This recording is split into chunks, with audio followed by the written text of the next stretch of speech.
All right, on this episode of Bowks Talking Bouts, excited to be chatting with an individual set to headline BKFC Fight Night going down on June the 11th. We have Alan Belcher and Frank Tate going at it in a very high-stakes heavyweight fight, and very happy to be welcoming Frank onto the show for the very first time. How's your day going so far, Frank? Hey, it's going pretty good. How about you?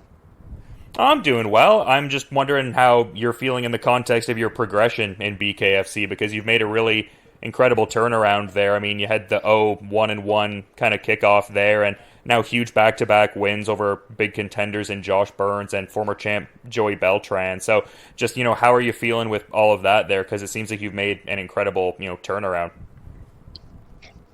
I mean, I don't know about a turnaround, but me getting the feel of everything, I'm good with it. I'm real good with it.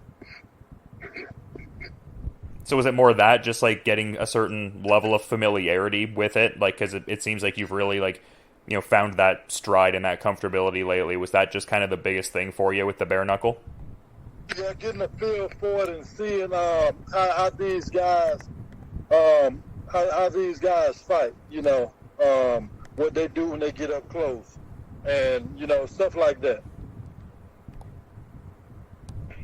Yeah, for sure. And I mean, you've got quite the high quality opponent coming up here, and you seem like you have a level of respect for like his UFC resume and everything like that. Like, in terms of his in ring skills, like, what are your thoughts on what he does well? I mean, I don't know what he does well. I think anybody who steps in that cage, they got heart. That's my thoughts. You gotta respect any man that gets in the cage or gets in the ring, regardless of what. But at the end of the day, it's your job, and it's a fight. Yeah, and this seems like a high stakes fight coming up for sure here. Like, it seems like you guys are positioned well to potentially be in a title eliminator sort of fight here. Are you kind of looking at it in a similar regard, just being that you're number 4 and he's number 1 in the latest rankings? I mean, the rankings always screwed up. Everybody on the planet, everybody on this planet don't understand why he's number 1. And then a lot of people do understand why he's number 1, and he hadn't fought a ranked opponent. So it's just how I go sometimes. I just got dealt that card, and I'm playing my own. Yeah, I mean, I get what you're saying in a certain sense there, but I mean, it would probably be a good thing, just like in as far as like if you get a win here, presumably that would net you a title shot. So as much as you maybe don't agree with the ranking, is it at least good in that regard, like facilitating a path to a title shot? Man, you can't facilitate a pass to a title shot. I mean, what you can't do is be right from the get go. So it's really no. You don't get a pass on wronging somebody, and you don't get a make up. But you still just get what you gonna do. What you gonna do? What you want to do when you want to do it, and I can't do nothing but respect that part. And in terms of just like, because I mentioned from the top, you fought like high level guys like Josh Burns and Joey Beltran. Like, where does Alan Belcher rank in terms of like quality of opposition you've faced so far in BKFC? Alan Belcher is in a class all by himself. He's in a class all by himself. He has a resume. He has a resume, but I don't know. He has a resume of fighting guys like me.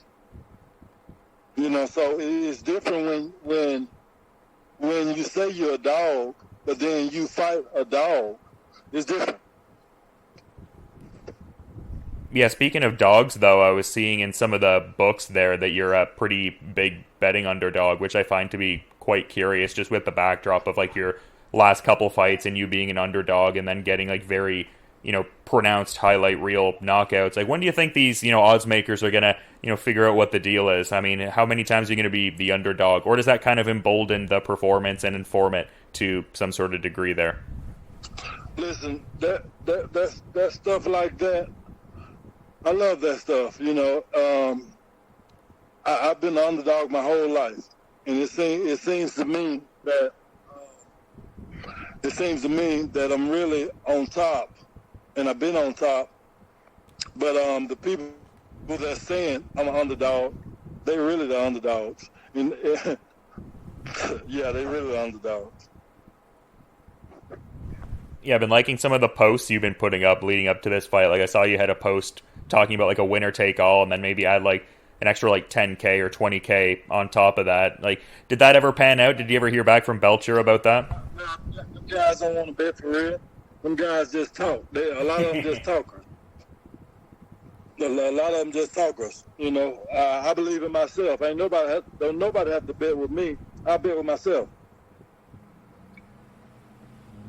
Yeah, and we were talking about just like the last couple of fights, and I was listening to some like interviews you had done, and you were saying that you've really found like how to optimize your power and really generate that in bare knuckle. Like, what do you attribute that growth in your finishing power to? Like, is it something you've been doing in your preparations? Is it that like in ring kind of familiarity we were talking about before? Like, what do you credit to that?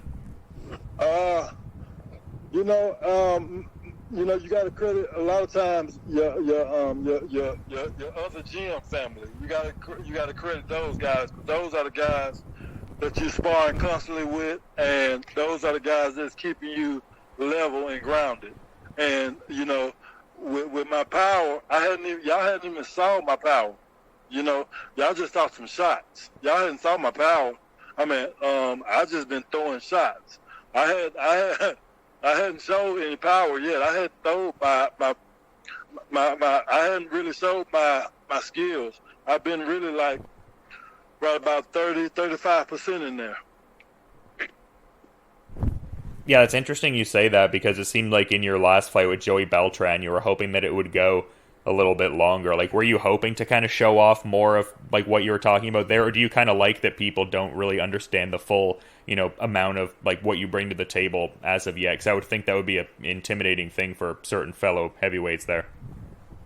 For a heavyweight to really move how I move, it's really intimidating. Because heavyweights just like to bang, and for me to not have a fight in a year, and for me to train the entire year for only really 15 seconds, yeah, that's kind of different. That's kind of me to train for a whole year and one to fight in really 15 seconds. Yeah, I would have rather went longer than 15 seconds. Yeah, well, good you're able to get out here and compete a little bit and everything like that. And I mean, yeah, some good prospects on the horizon for sure. I mean, it seems like you're eyeing Arnold Adams at this certain point, just being that he would be the heavyweight champion and stuff like that. So what were your thoughts on that potential fight kind of coming to fruition? It seems like you've got like a pretty cool relationship with Arnold Adams, like a bit of a rapport and a respect kind of dynamic. But is that kind of what you would be thinking would pan out next year? With Arnold Adams, I think Arnold Adams is a good guy. He's the champ. But the fact remains, it's a job, and if you have to fight Arnold Adams next after this fight, then that's how it goes, But it's still respect, even after the fight. It still should be respect. That's just me. Yeah, for sure. And it seems like that Dylan Kleckler rematch is something that you have like a certain level of focus on. Is that something you could see panning out down the line, maybe even in like a title defense kind of capacity? I know he lost to Arnold Adams there, but definitely want a title defense with Dylan Kleckler. Definitely want another fight with Dylan Kleckler. Yeah, is that just like a even up the series kind of like competitive minded sort of thing, or is there a little bit of like bad blood there kind of thing, or is it more just competition? I thought I got some bad shots. I know I got some bad shots for the Dylan Kleckler fight. It was just bad shots. I don't fight like that, So whether you call it even or whether you call it whether you call it a tie series, I mean, I'd rather fight him again. Yeah, I mean, I think that's a fight that any BKFC fan would, definitely want to see there. But yeah, it seems like you enjoy being very involved in your community there based on seeing your social media. They're like planning a lot of like fun kind of family oriented events. Like how much joy do you derive from doing stuff like that? It seems like you have a blast there. I mean that's everything, seeing yourself in some of these kids that's growing up nowadays. I can see me in a lot of these kids, and you try to guide those kids or anybody that's going the wrong way to the right way. It's about being a role model. We have no role models these days other than the rappers and stuff. Yeah, that's cool that you look at it in that kind of dynamic, though, because, I mean, it seems like you very much, like, treat it like a family kind of dynamic, like your broader surrounding community there. But just, like, talking about your, immediate family there, I saw your son Marcus in that BKFC 17 post-fight there, and you were kind of talking about how he's got, like, good reach and good power on him. Is he looking to compete in combat sports, or are we going to get another generation of Tate out there? Right now, we focusing on school, and he got some more stuff going on in his brain, and so, but that's with all kids. You just accept the good with the bad, and everything pan out in God's time. Yeah, I was going to say, is that something that you would rather him not do? Like maybe see him go in a different direction? Like obviously you would support him, like whatever he would choose to do, I would think. But would you rather he maybe didn't get into the, hurt business, as it were? I mean, I think I call it self-defense. Fighting isn't fighting when it's a job. It's a job. Everybody needs a job. If that's what he chooses to do, then I'm going to support it. I don't support no negativity, though, but anything he do positive, I'm going to support that. Yeah, no, you seem like a very positive sort of guy, man. Is that something that you've always had with you? It would seem like it would benefit the progression as like a fighter, as a martial artist, and you've indulged in a few different combat sports even before the bare knuckle there. So how much does the positive mindset inform just like the constant growth and development in what you're doing in the different combat sports you've been in? I mean, it's a lot of growth. It's about being humble. And anytime that you having a bad day, or somebody done piss you off, you don't have to fight those people on the street. You got somebody willing to fight you in the gym. So what sense that makes you going to jail and going to court and all this stuff when you got somebody that you can put the person who made you mad head on the person who want to fight you in the gym. That's how you take that out. Yeah, fair enough, man. I get where you're coming from on that end. That's a good way to look at it. But kind of one of the last things I wanted to touch on here is because like whenever I talk to bare knuckle fighters, I find like a lot of them have like their different techniques they go to for like hand strengthening. I mean, some don't go that route, but there's a lot of guys that'll do the, like punching the sand. Like they'll have the Thai wood boards that they punch and stuff like that to like galvanize their hands. Some people hit their hands with sticks. Like seems like there's a lot of tricks out there. Do you do anything like that to like build up the strength in your hands, or is it kind of like normative boxing training large in part? No, man, I just deal with horses all day. Nah, man, I don't do all that. I ain't punching no sand for what? No. That's funny. I love that answer for sure. And yeah, you've been a really fun guy to follow along so far, and I think this next fight is going to be very much in line with that. So yeah, I appreciate you coming on the show and giving some insights here, Frank, but I want to be mindful of your time and your busy schedule too, man. So is there anything you might want to add as a parting thought as we're kind of wrapping things up here, man? That's about it. I appreciate you guys.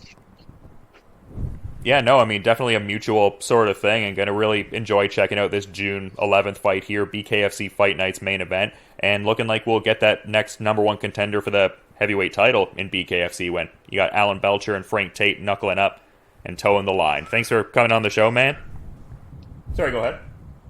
No, I was saying yes, sir, yes, sir. Yeah, that's what it's all about, man. But yeah, to reiterate, thanks for coming on the show, and yeah, hopefully, the first of many appearances there, and just have a good rest of your day too, man. Okay, bro. Thank you.